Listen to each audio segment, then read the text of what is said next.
paz do Senhor Jesus, muito obrigado pela tua presença no canal da nossa igreja, Assembleia de Deus, Ministério do Belém, Campo de Presidente Prudente. A nossa igreja é presidida pelo pastor Samuel Padilha de Siqueira, em nome do nosso pastor, eu, seu irmão em Cristo, William Enoque, queremos te cumprimentar mais uma vez com a paz do Senhor e que esta aula seja uma bênção para a sua vida. Você que está chegando agora, não se esqueça de inscrever-se em nosso canal. Inscreva-se agora, curta, compartilhe, ative as notificações, dê o seu like, o seu comentário e assim levaremos a palavra de Deus a mais e mais pessoas. Chegamos à 7ª lição, a promessa de um coração novo. Ezequiel 36 e 26 é o texto áureo de hoje. Vos darei um coração novo e porei dentre de vós um espírito novo e tirarei o coração de pedra da vossa carne e vos darei um coração de carne. A verdade prática, o salvo em Cristo Jesus tem um coração novo, voltado para a palavra de Deus e disposto a fazer a vontade do nosso Senhor. A leitura bíblica em classe, Romanos, capítulo 2, versículo 25 ao 29, depois Jeremias, capítulo 31, do versículo 31 ao versículo 34. Os objetivos da nossa aula é conceituar a palavra coração de acordo com a Bíblia. Depois, vamos destacar a nova perspectiva de vida de quem tem um coração novo. E, por último, elencar as promessas para um coração novo. E eu tenho certeza que serão assuntos de grande edificação para a nossa vida. Você acompanha isso e muito mais a partir de agora com nosso amigo, nosso irmão em Cristo, o pastor Diego Fonseca. Muito bem, queridos. Eu desejo saudá-los com a paz do Senhor Jesus e expressar a alegria de poder acompanhar o pastor William Enoque ao longo da abordagem da aula de hoje, lição de número 7, com o tema preponderante. Falaremos sobre a promessa de um coração novo. Bem, para além dos conceitos introdutórios, eu convido você para analisarmos com cuidado, embora de uma maneira muito singela e superficial, o tópico inicial que fala sobre o coração na perspectiva bíblica.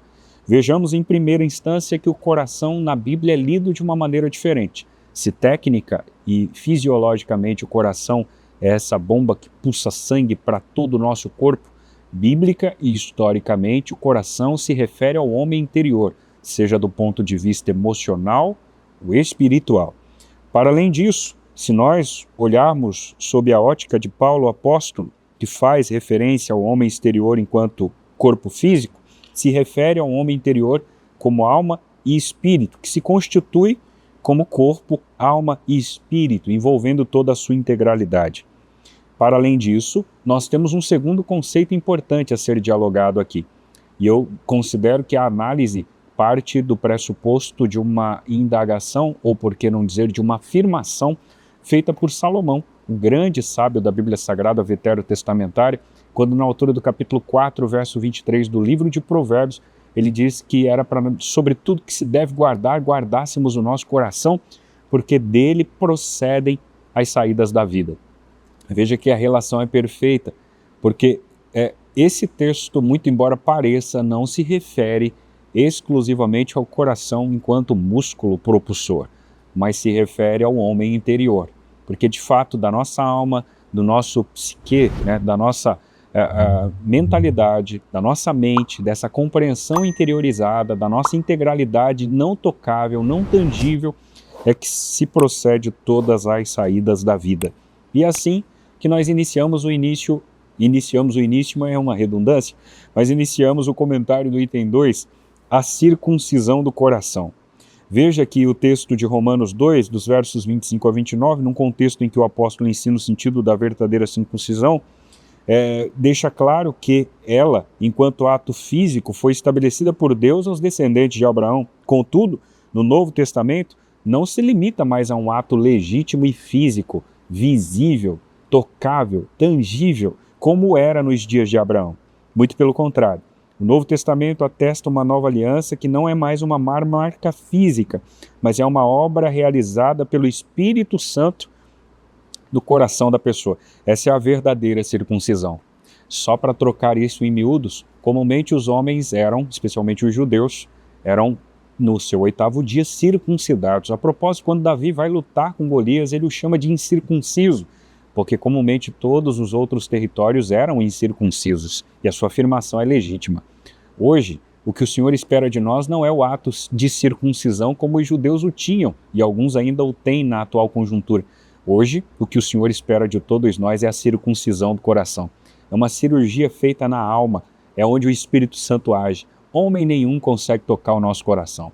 Por melhor que ele seja, por mais habilidoso que ele seja, por mais traquejo que ele tenha, por mais experiência que ele detenha, nenhum homem conseguirá atingir o nosso coração. Mas por meio dele, que é um cano no processo, o Espírito Santo age. E age como água que invade e que consegue, por meio dessa, me permita a expressão entre aspas, invasão, agir cirurgicamente no nosso coração. Ele muda, ele molda, ele transforma, e tudo para louvor e glória do nome de Jesus. O item 3, para finalizar o argumento inicial, fala de um coração novo. Esse é o ensino proposto e remontado em Jeremias 31, do 31 ao 34, a respeito de uma nova aliança que rompe com a forma antiga. Nova aliança que não seria mais conhecida por marcas físicas, muito pelo contrário, teria a ver com o interior da pessoa. De maneira que o texto que nós lemos aí há pouco, conforme solicita Ezequiel, trafega sobre essas vias. Vos darei um coração novo, espírito novo. Tirarei o coração de pedra e vos darei um coração de carne. Que essa alteração, que essa mudança, que só o Espírito Santo faz e fez na sua vida, na minha vida, na nossa vida, continua atuando em nós. E continuamos dando permissividade para o Espírito Santo agir. Porque é Ele, de fato, quem molda, quem muda e quem transforma. Um planta, outro rega, mas é Deus quem dá o devido crescimento, que a nossa alma germine de fato, produza de fato, e muito mais bem ainda irrigada pela figura central chamada Espírito Santo de Deus. Deus te abençoe. Vamos ao segundo tópico, o coração de quem está em Deus. Olha, nós já aprendemos, né? A Bíblia nos ensina, sobretudo o que se deve guardar, guarde o coração, porque dele procede as saídas da vida, nossa alma, essa manifestação, né? Então o coração precisa estar protegido, ao passo que a Bíblia também nos ensina que é enganoso, perverso é o coração do homem, quem o conhecerá? Né? É Deus que sonda, que esquadrinha os nossos pensamentos e também sabe as intenções do nosso coração. Agora, o que é um coração inclinado a Deus? Quando uma pessoa recebe a Cristo como Salvador, ela passa pelo processo do novo nascimento, da transformação, da regeneração. E por isso, ela passa agora a enxergar o reino de Deus e, ao mesmo tempo, a própria necessidade espiritual. Isso é fundamental. Isso é um processo magnífico, né? Que resulta, de fato, em uma vida transformada pelo poder de Deus. A respeito disso, nosso Senhor diz, na verdade te digo, que aquele que não nascer de novo não pode ver o reino de Deus. Assim, quem tem um coração regenerado, transformado, essa pessoa agora, ela participa do reino de Deus e, consequentemente, se inclina para as coisas do Espírito a fim de viver de acordo com os mandamentos de Deus. Essa pessoa passa a vivenciar uma vida de temor, uma vida de compromisso, uma vida de prudência, de obediência à palavra de Deus. E essa dádiva, eu reitero, que ela é concedida por Deus. Então, observe que fomos alcançados por Deus, abençoados amplamente, e Ele mesmo nos dá um coração novo, um coração transformado. Uma coisa que a gente não pode esquecer nunca é que esse coração, ele é consciente. Então, não é uma invenção, não é uma utopia, não é um sentimento aleatório, como centro da vida interior do ser humano. No coração, todos nós meditamos, mas todos nós também ponderamos, calculamos, avaliamos, assim como fez Maria, a mãe de Jesus, ao ouvir que os pastores diziam acerca do menino. E todos os que a ouviram se maravilharam do que os pastores lhes diziam. Mas Maria guardava todas essas coisas, conferindo-as em seu coração. Então, assim, quem recebe um coração novo, transformado pela nova natureza a partir da palavra de Deus, essa pessoa agora tem a capacidade de guardar seu coração e o que se passa ao seu redor, de maneira que possa desejar fazer a boa, agradável e perfeita vontade de Deus. Então, um coração novo, regenerado, transformado, é um coração perdoador, é um coração generoso, é um coração que foge da soberba, é um coração que foge de toda a arrogância. Então, aqui nós estamos tendo também de Deus essa graça de olhar para esse texto bíblico e aprender sobre a necessidade de suplicar a Deus a misericórdia todo dia para que o nosso coração seja um coração sempre alcançado por essa transformação que vem a partir da palavra de Deus na nossa vida. Por que isso é necessário? Exatamente, é o terceiro item aqui deste tópico, porque Deus contempla, Deus vê o nosso coração. No livro do profeta Jeremias está escrito: Tu, pois, ó Senhor dos exércitos, que provas o justo, e o Senhor é aquele que vê os pensamentos, mas o Senhor também vê o coração. Veja eu a tua vingança sobre eles, pois te descobri a minha causa. A partir desse texto, podemos depreender que o coração do ser humano é um lugar que poucos podem conhecer, poucos podem adentrar, poucos podem contemplar. É o local mais escondido da pessoa. Mas a Bíblia, aleluia, que o Senhor Jesus já nos ensina, diz que Deus vê o coração e contempla o ser humano por dentro, mas principal e também por fora. Ele contempla, ele sabe de todas as coisas. O Criador formou o homem em sua integralidade, tanto a vida exterior quanto interior. E por isso, esse Deus contempla e esse Deus conhece bem o coração de cada pessoa. Assim, quem foi regenerado, transformado, é contemplado por Deus em todas as dimensões do coração. Olha, é tão rico isso, é tão maravilhoso conversar, pensar sobre isso, porque Deus sabe de todas as coisas. Ainda nem aquilo que você pensou, Deus já sabe. Já gerou no teu coração, Deus já conhece. Então, a nossa oração é que o nosso coração, que o meu coração, o teu coração, seja sempre um coração alcançado por Deus, transformado por Deus, porque Ele vê o nosso coração. Tópico 3, a gente fala de promessas para o coração. O item 1 fala sobre um coração feliz. Olha só, a propósito, eu remonto também uma frase de Salomão, onde ele diz que o coração alegre, palavras citadas em Provérbios, coração alegre formoseia o rosto. Bem, um coração feliz é muito bem apresentado por uma obra do Espírito Santo e elencada naquilo que Mateus capítulo 5 registra, as bem-aventuranças. Quando você se depara com aquilo, você não se depara com uma pessoa que não passa por nenhum tipo de percalço, que não tem nenhuma infelicidade, que não passa por dias tristes, por dias de choro, por lamentos e por murmúrios. Muito pelo contrário. O que é legítimo dizer àquela altura é que nós temos uma proposta muito bem colocada pela figura de Cristo Jesus, que quando o sujeito é misericordioso, pacificador, chora com os que choram e coisas parecidas, ele é mais do que feliz, ele é bem-aventurado. Isto é a característica de alguém que vive em um estado de felicidade, que tem um coração feliz. Portanto, ter um coração feliz não significa um momento. Você pode estar triste, mas você é feliz. Você pode estar em luto, mas você é feliz. Você pode estar em crise, mas você é feliz. Você pode enfrentar lutas, mas você é feliz. Os problemas podem ser diversos, mas o senhor, a senhora, o moço e moça que me ouve, que assistem essa programação, são felizes. Essa afirmação faz toda a diferença.